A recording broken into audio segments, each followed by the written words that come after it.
আজকে কটা কোম্পানির শেয়ারে ট্রেড করেছি। টোটাল 9টা কোম্পানির শেয়ার কিনেছি বেচেছি। তার মধ্যে একটা, দুটো, 3টে কোম্পানিতে লাভ করেছি আর 6টা কোম্পানিতে লস করেছি।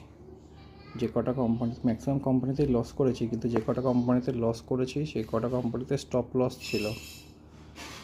900 টাকা, একটাতে একটুখানি বেশি লস হয়ে গেছে, ব্লু স্টার এসির কোম্পানি, এটাতে 1600 টাকা লস হয়ে গেছে। বাদবাকি সমস্ত কোম্পানিতে 1000 টাকার নিচে লস আছে। আর কানাড়া ব্যাংকে 2085 টাকা লাভ।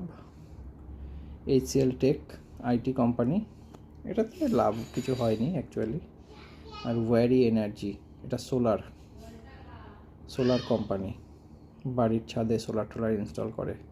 এই কোম্পানিটাতে 7000 টাকা প্রফিট হয়েছে। টোটাল 5400 টাকার মধ্যে 1400 টাকা মতো ব্রোকারেজ ফি কাটবে, ওই 4000 টাকা মতো আজকে প্রফিট থাকবে।